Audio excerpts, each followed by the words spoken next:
Rina. Ferdinand, sorry pumunta ako dito nang walang pasabi. Maylene, Catherine, magpahinga na muna kayo. Alam kong pagod na pagod kayo.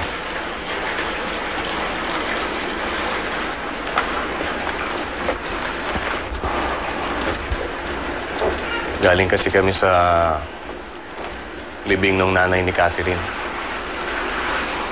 I'm so sorry to hear that. My condolences. Salamat. May kailangan ka ba?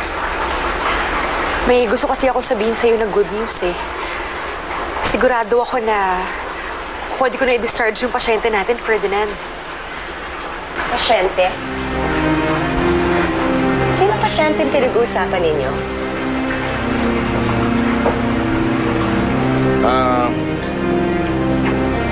Meron kasi akong ni-refer na pasyente dun sa foundation. Nag-check ko kay Trina.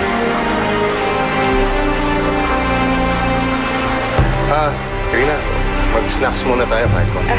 Pasok na muna tayo sa loob. Excuse, Amara.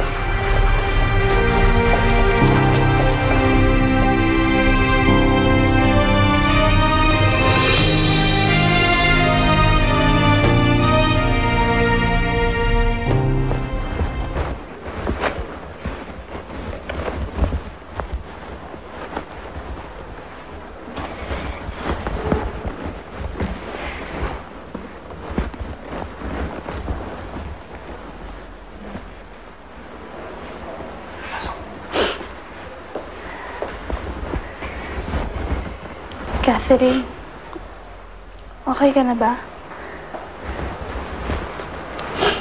Muna ako intindihin.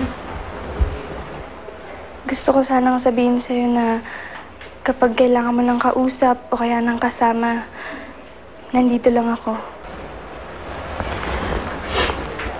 Mahilig din ba sabi mo sa akin? Nawalan ka ng naninalayan tsaka ng pinsan.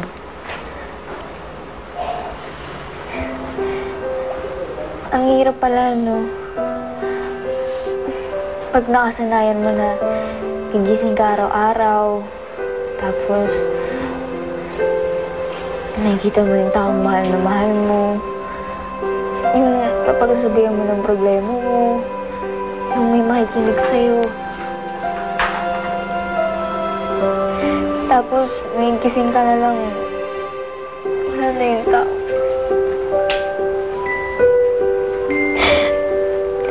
Sakit pala, May.